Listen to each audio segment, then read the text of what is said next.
et donc ce culte peut commencer. On se laisse guider par la musique.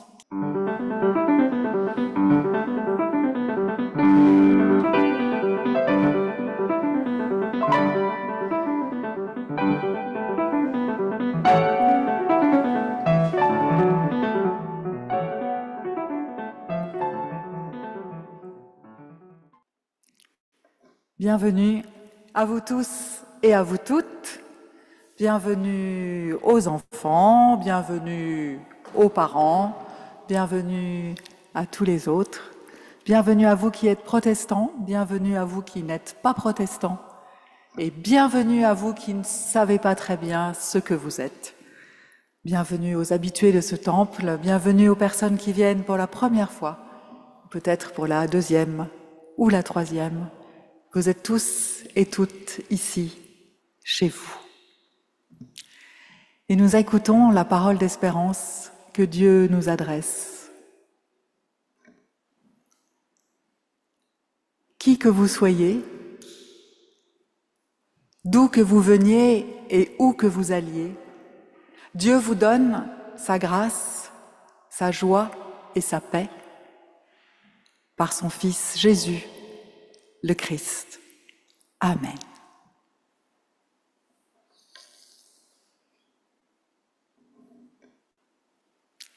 Et nous louons le Seigneur. Ce matin, Seigneur, viens vivifier notre foi pour que l'élan qui nous porte vers toi soit neuf, pour que l'élan qui nous tourne les uns les unes vers les autres soit aussi rafraîchi.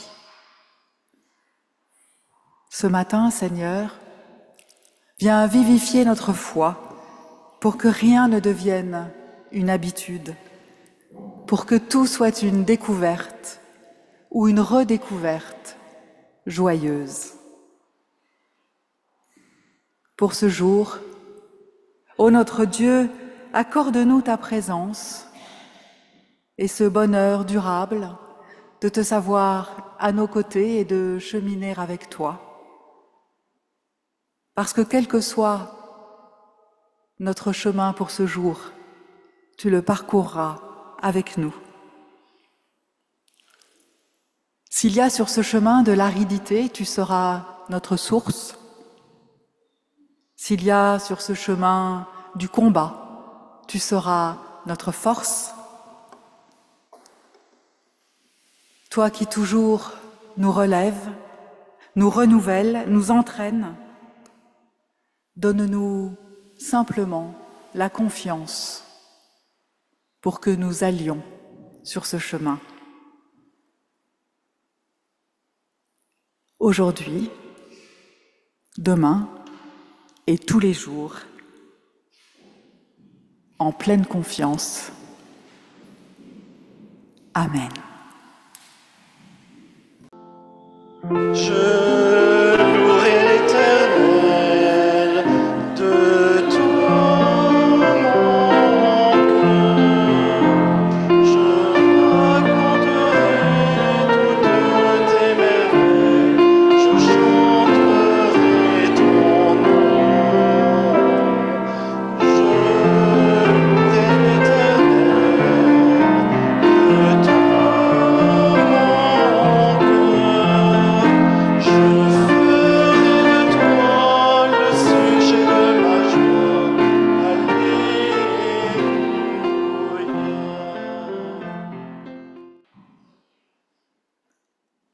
Dans un geste de confiance et d'humilité, d'honnêteté aussi, nous allons chercher au fond de nous-mêmes ce que nous allons présenter à Dieu. Toutes ces choses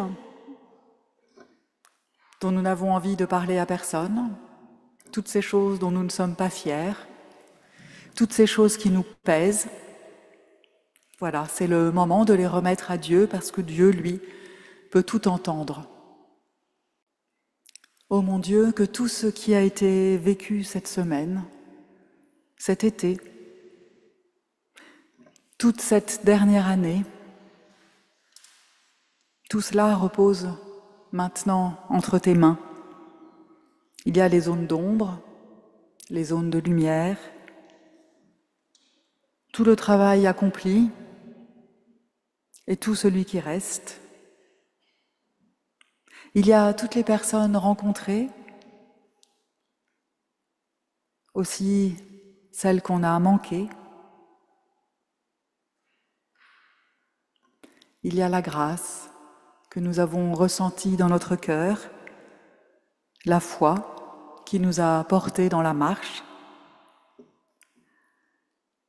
Et il y a aussi le poids du monde qui est si lourd, si difficile. Lui aussi, Seigneur, qu'il repose entre tes mains. Et que tous ces mystères que nous ne comprenons pas ne nous accablent pas. Grâce à tout ce que nous remettons entre tes mains, Seigneur, nous pouvons poursuivre dans la louange, dans la prière, pour soulever avec toi le poids de cette terre, le poids de ce monde et le poids de nos épaules. Amen.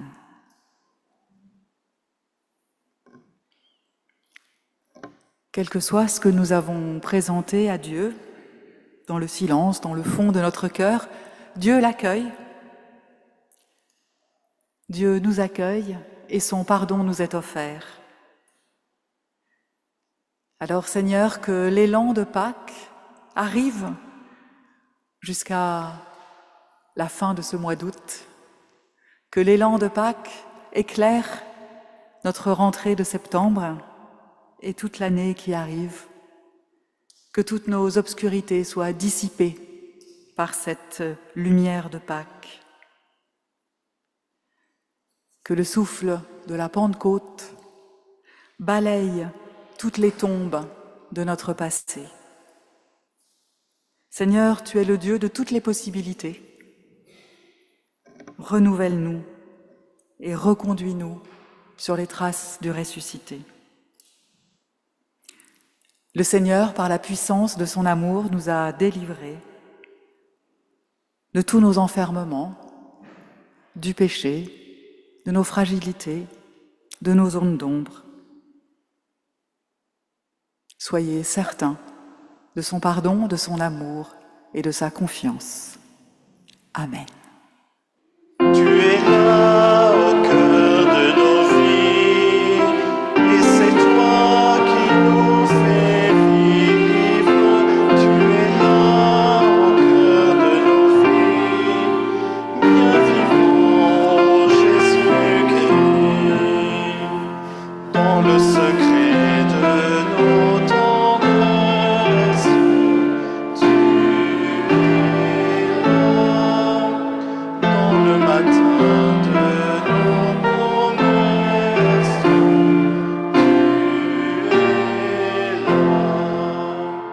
Tu es là au cœur de nos vies, et c'est toi qui nous fais vivre.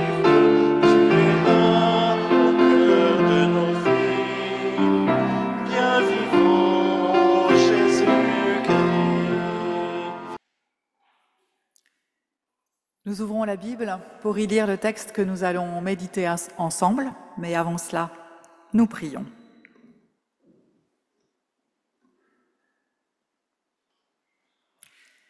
Notre Dieu, nous te prions pour que la lumière de ton évangile vienne nous toucher, nous renouveler, rendre nos vies belles et claires, lumineuses. Nous te prions pour que ta parole nous atteigne au plus profond, au plus secret de nous-mêmes, que ton amour emporte nos volontés défaillantes ou rebelles, et que ta joie nous attende à tous les carrefours. Amen. Un jour de sabbat, Jésus était venu manger chez l'un des chefs des pharisiens, et ceux-ci l'observaient. Un hydropique était devant lui. Jésus demanda aux spécialistes de la loi et aux pharisiens, « Est-il permis ou non d'opérer une guérison pendant le sabbat ?» Ils gardèrent le silence. Alors il prit le malade, le guérit et le renvoya. Puis il leur dit, « Qui de vous, si son enfant ou son bœuf tombe dans un puits, ne l'en retirera pas aussitôt le jour du sabbat ?» Et personne ne fut capable de répondre à cela. Alors oui, c'est un tout petit récit, mais il y a beaucoup de choses dedans, et il me semble que beaucoup nous disent quelque chose pour notre vie d'aujourd'hui. J'en ai choisi 3 à évoquer avec vous ce matin. D'abord, on va parler du fait que Jésus est venu manger chez un pharisien. Ensuite, que ça se passe le jour du sabbat. Et enfin, que Jésus renvoie le malade une fois qu'il a guéri. Ça vous va? Alors, d'abord, Jésus est venu manger chez un pharisien.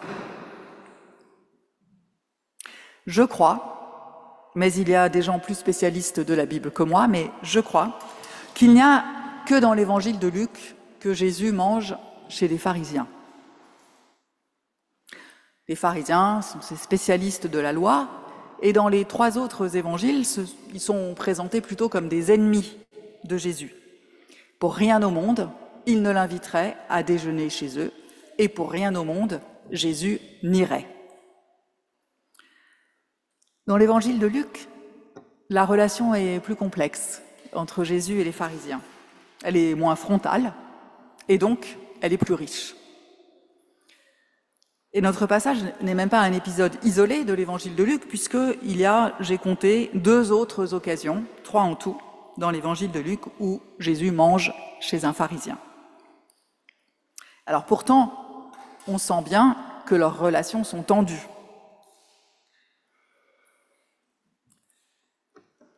Je laisse aux spécialistes de la Bible et de l'histoire du christianisme de savoir quelles étaient réellement les relations entre Jésus et les pharisiens, si Jésus était lui-même un pharisien qui a pris une voie un peu dissidente ou pas. Moi, ce qui m'intéresse, c'est de savoir quelles sont, nous, les relations que nous entretenons avec les gens avec qui nous ne sommes pas d'accord.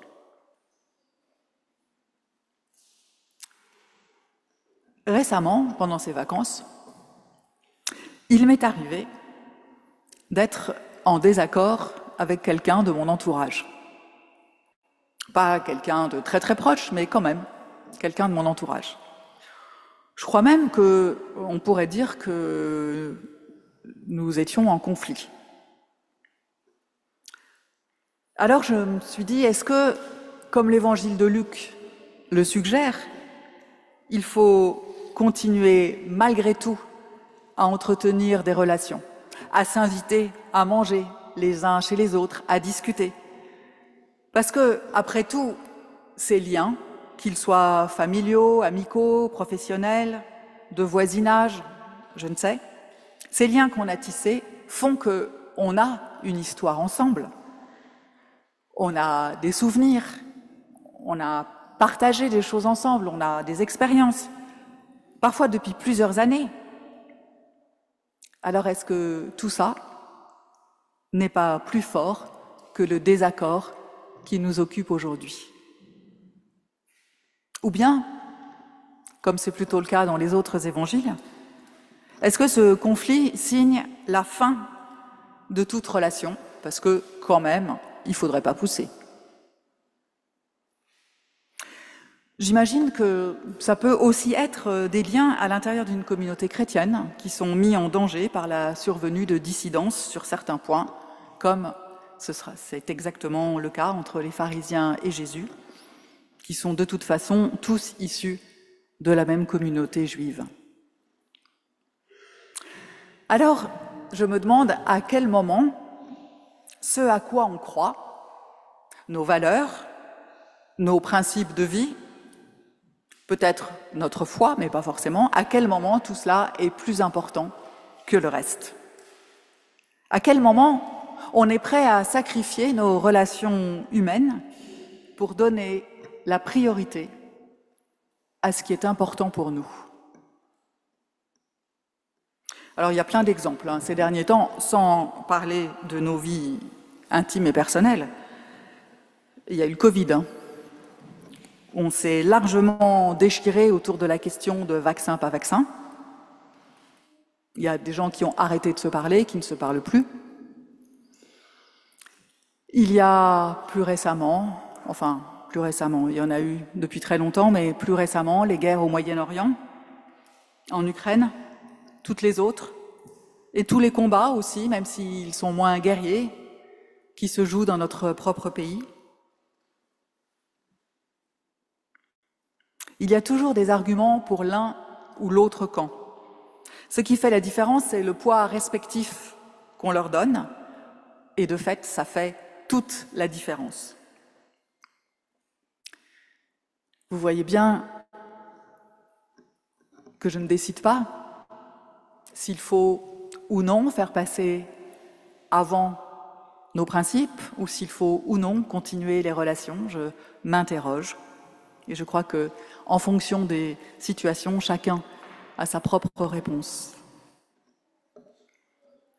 Dans l'évangile de Luc, de fait, il faut continuer à entretenir des relations, à discuter, à manger les uns chez les autres, peut-être au nom d'une humanité qui nous unit tous et toutes et qui ne peut jamais être vaincue, être supprimée, être annihilée, être contrecarrée par nos manœuvres humaines, puisque cette humanité commune nous est donnée, offerte par Dieu, en quelque sorte à notre insu et indépendamment de notre volonté.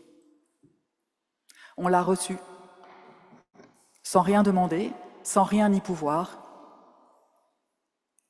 et de même, on ne peut pas la supprimer, cette humanité commune, ou faire comme si elle n'existait pas. On ne peut pas décider qui est humain et qui ne l'est pas, ou qui ne l'est plus. Il n'y a pas de tribunal de déshumanisation, même si parfois on aimerait bien. Alors pour les trois autres évangélistes, peut-être particulièrement pour Matthieu, c'est pas comme ça. Pour eux, Jésus ne mange jamais avec les pharisiens, il multiplie les sujets de conflit avec eux, et à la fin de ces trois évangiles, les pharisiens sont rendus en partie responsables de la mort de Jésus. 4 évangiles, pas la même façon de voir les choses. Il n'y a pas de solution simple à cette question. Personne n'est d'accord sur la conduite à tenir. Je crois que l'important, c'est d'y réfléchir et de ne pas penser que notre position est la bonne, de ne pas penser que notre position est la seule, l'unique, et surtout de ne pas penser que c'est la position que Dieu veut, puisque nous ne savons pas ce que Dieu veut.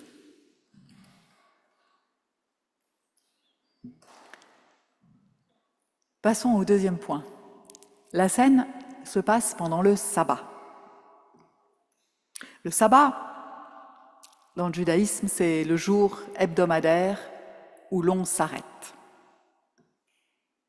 Shabbat, ça vient d'une racine qui veut dire arrêter. Donc, une fois par semaine, on s'arrête. C'est un jour de repos instauré par un commandement de Dieu. Et quand il instaure ce jour de repos, Dieu fait référence à la création, quand il a créé le monde et tout ce qu'il y a dans le monde. Il a travaillé 6 jours et il s'est lui-même arrêté le 7e jour. Dieu présente aussi ce jour de repos comme une commémoration de la libération du peuple qui était esclave de Pharaon. Donc un jour où on arrête de travailler comme un esclave, ou de travailler plus sainement, parce que le travail, ce n'est pas ce qui nous définit. Ce qui nous définit, ce qui va malgré tout, ce qui va au-delà des 6 jours de travail, ce qui nous définit, c'est d'être un enfant de Dieu. Et en cela, nous ne sommes redevables qu'à Dieu. Donc, on est vraiment ce qu'on est ce 7e jour, quand on ne travaille plus, parce que ça n'est pas le travail qui nous définit. Dans les textes bibliques que nous avons en commun avec le judaïsme, dans notre Bible, il y a peu de choses sur le sabbat, peu de développement sur tout ce qui est interdit. Les détails viennent de textes spécifiques au judaïsme, mais je vous fais quand même un petit résumé, très en gros. Il est interdit donc de travailler, de faire du feu, et tout ce qui concerne la préparation de la nourriture. Il est interdit de porter des choses et de se déplacer, en tout cas sur une distance importante. Et on ne plaisante pas avec le sabbat. Je vous lis un verset du livre de l'Exode. C'est au chapitre 31. « Quiconque fera de l'ouvrage le jour du sabbat sera mis à mort. » On ne plaisante pas. Et dans le livre des Nombres, au chapitre 15, il y a l'exemple d'un homme qui est lapidé sur ordre de Dieu parce qu'il avait été ramassé du bois un jour de sabbat. Donc non seulement il s'était probablement déplacé trop loin, il avait travaillé, ramasser du bois c'est un travail, il avait porté, et ensuite avec ça, il allait faire du feu. Donc il avait vraiment tout faux, et Dieu a ordonné de le lapider.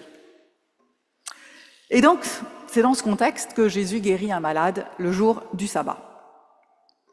Clairement, le fait de guérir un malade est associé à un travail, et c'est pour ça que les pharisiens n'ont pas l'air d'apprécier ça. Alors je dis n'ont pas l'air parce que dans le texte, en fait, les pharisiens ne disent rien. Il n'y a pas un mot qui sort de la bouche des pharisiens, et c'est leur silence qui est interprété négativement par Jésus et par les lecteurs que nous sommes. Peut-être que ça pourrait faire l'objet d'un 4e point, mais pas ce matin, sur le sujet de quand faut-il se taire et quand ne faut-il pas se taire. Alors le texte nous dit que Jésus a guéri un hydropique. C'est quoi un hydropique ? En fait, on ne sait pas très bien. On ne sait pas très bien ce que le mot grec recouvre comme pathologie, quelque chose qui a à voir avec de l'eau, hydros, l'eau, et on a pris le mot grec que l'on a traduit littéralement en français par hydropique, et ce terme a été employé pendant assez longtemps en médecine pour parler d'une personne pleine d'eau, pleine d'édème, quelle qu'en soit la cause, le plus souvent pleine d'eau dans ses poumons, et donc ce sont des personnes qui se noient elles-mêmes, qui ne peuvent plus respirer.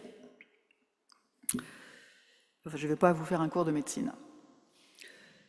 Bref, la question, c'est que Jésus pense que c'est nécessaire, voire indispensable, de guérir cet homme aujourd'hui, fût-ce un jour de sabbat. On sent que pour Jésus, il y a urgence, que ça ne peut pas attendre le lendemain.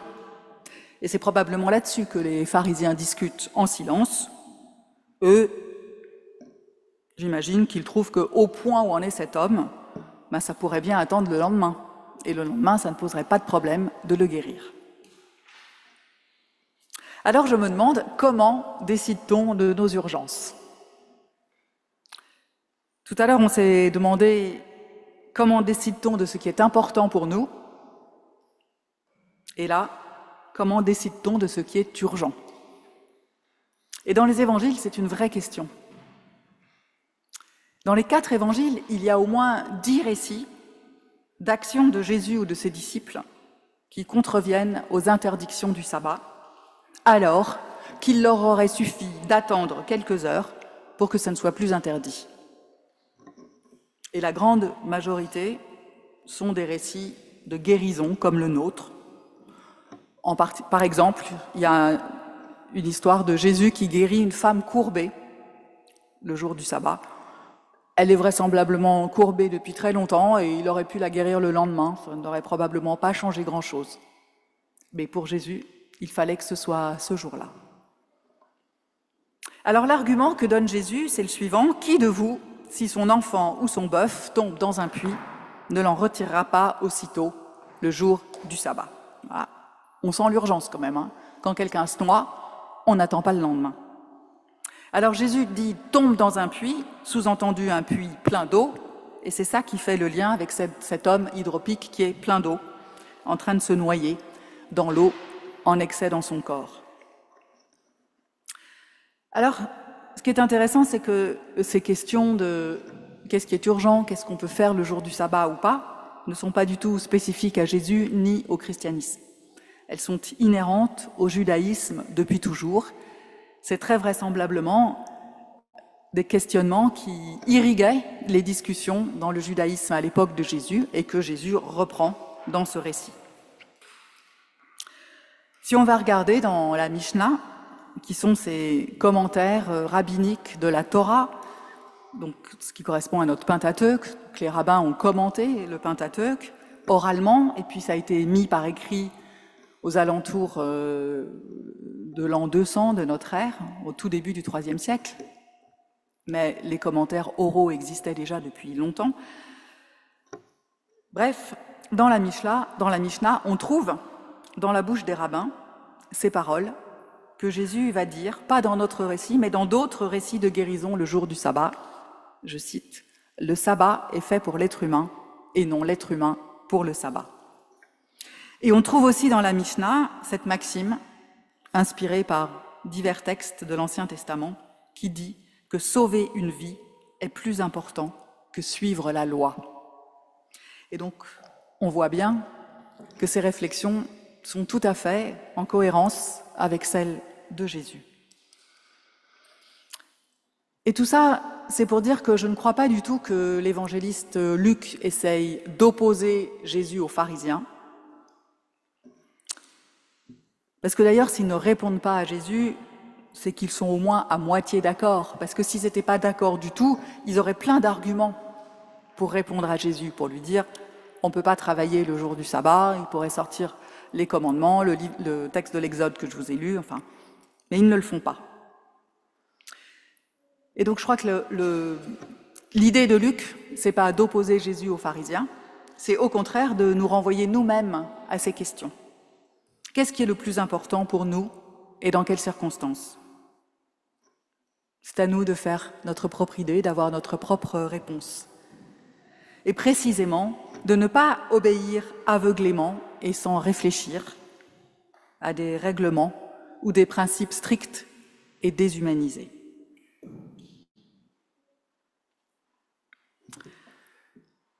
Et pour finir, arrêtons-nous sur le fait que Jésus renvoie le malade une fois qu'il l'a guéri. Dans ce petit récit, la plus grosse partie, 5 phrases sur 7, concerne les interactions entre Jésus et les pharisiens. Il n'y a que 2 phrases, 2 toutes petites phrases, qui nous parlent de ce qui se passe entre Jésus et l'homme malade. La première, c'est « un hydropique était devant lui », 5 mots, et puis une autre un peu plus longue, « alors il prit le malade, le guérit et le renvoya ». C'est un peu plus long, mais je trouve que c'est quand même une phrase un peu choc. Hein. Il prit le malade, le guérit, le renvoya. Hop, c'est plié. Et pour nous, le plus impressionnant de toute la scène, c'est sûrement cette guérison que l'on dit miraculeuse. Mais clairement, ce n'est pas le sujet de Luc. Alors d'abord, les guérisons comme ça, elles sont fréquentes à l'époque. Hein. C'est comme ça qu'on guérissait les gens. Et puis Luc, même si l'on dit qu'il est médecin, il ne nous fait pas non plus là un traité de médecine. C'est pas ça qui l'intéresse. Ce qui l'intéresse, c'est de nous raconter la bonne nouvelle d'un Dieu d'alliance, d'amour, de confiance. Et il nous raconte ça à travers les épisodes de la vie de Jésus. Et donc ce qui compte là, c'est pas comment Jésus a guéri cette personne. Ce qui compte, c'est la façon dont Jésus interprète les lois réinterprète les lois et les commandements en vigueur qui régissent la pratique religieuse, qui sont l'expression de la foi, et comment Jésus les transforme en une parole de confiance. Ce qui intéresse Luc, c'est la façon que Jésus a de toujours mettre l'humain, en fait je devrais dire le vivant, puisque dans son exemple, Jésus parle aussi d'un bœuf, donc de mettre le vivant au centre. C'est en allant encore et toujours à la rencontre du vivant que l'on s'approche de Dieu ou que l'on se rend disponible pour que Dieu s'approche de nous. Et ça n'est pas en enfermant le vivant dans des règles qui, soi-disant, mettent Dieu au centre. On dit ça souvent. On va mettre Dieu au centre de nos vies. Alors d'abord, comme si on pouvait avoir le moindre pouvoir sur Dieu, et ensuite, comme si on pouvait circonscrire ou maîtriser Dieu avec nos règles, l'enfermer dans un endroit là, bien au centre, pour que surtout il ne sorte pas. Mais non, on ne peut pas faire ça. Alors n'empêche que ce « il le renvoya » m'impressionne. Jésus ne fait aucun cas de cette guérison, il ne s'en enorgueillit pas, il ne l'utilise pas pour prouver sa filiation divine, franchement il pourrait. Il ne s'en sert pas dans la discussion avec les pharisiens comme preuve qu'il a raison. Honnêtement, moi, j'aurais fait une guérison là, j'en aurais un peu profité quand même. J'aurais gardé la preuve de cette réussite sous la main pour me réjouir, certes, pour partager ma joie, mais aussi j'en ai peur pour que l'on me félicite. Ça me fait penser, alors je sais bien qu'ils ne le font pas du tout dans cette optique-là, mais ça me fait penser à certains médecins qui affichent, ou peut-être d'autres professions, qui affichent dans leur cabinet leur diplôme. Je sais bien qu'ils ne font pas ça pour ça, mais ça me fait penser à ça. Et en élargissant beaucoup le propos, ça me fait aussi penser à cette tendance, tout à fait heureuse, que nous avons de nous entourer de photos des bons moments de notre vie. Alors, je ne dis pas du tout qu'il faut envoyer les moments heureux de nos vies aux oubliettes. Ce que je dis, c'est qu'ils sont encore plus heureux si on n'en fait pas une preuve de réussite personnelle, ni le témoin d'une bonne relation, d'une relation optimale à Dieu. Alors, pour conclure ce matin, il est temps de conclure, parce qu'on pourrait dire beaucoup d'autres choses sur ce tout petit texte. J'avais envie, par exemple, de faire un autre point sur l'importance de manger ensemble, l'importance de partager sous forme de nourriture pour mettre du vivant au centre de la table, ce vivant qui nous est donné dans cette humanité commune, et de se la réapproprier en mangeant ce vivant. Bref, pour conclure, je nous souhaite, sur les traces de Jésus, de belles heures de réflexion sur ce qui est important pour nous, sur ce qui est urgent pour nous, sur ce qui passe avant tout, sur ce qui peut attendre, sur ce qui nous rattache à Dieu, à notre humanité commune, qui, comme on l'a dit, si elle est commune, ne nous est pas moins, en quelque sorte, étrangère, et en tout cas justifiée par un autre que nous. Amen. Comme un souffle fragile, ta parole se donne, comme un vase d'argile, ton amour nous façonne. Ta parole est murmure, comme un secret d'amour. Ta parole est blessure, qui nous ouvre le jour. Comme un souffle fragile, ta parole se donne, comme un vase d'argile, ton amour nous façonne. Nous passons à l'offrande. Ce moment où on peut en pratique participer au culte, où on peut aussi partager nos biens et où on peut aussi peut-être retirer de la joie de ce don.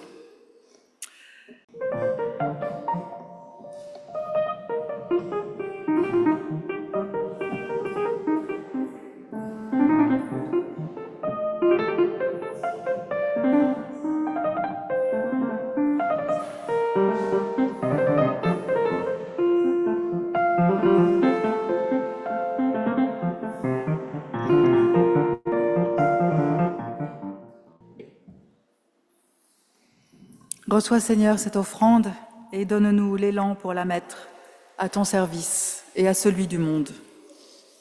Amen. Oscar nous conduit dans la prière.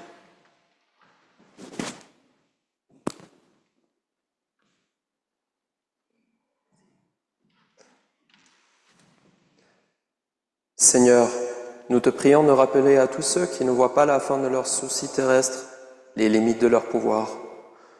Notre monde est déjà plein de petits et de grands défis, même sans que nous nous imaginions devoir et pouvoir tout contrôler. Donne-nous alors la force de lâcher prise et de nous pleinement confier à toi. Offre-nous ta paix. Amen.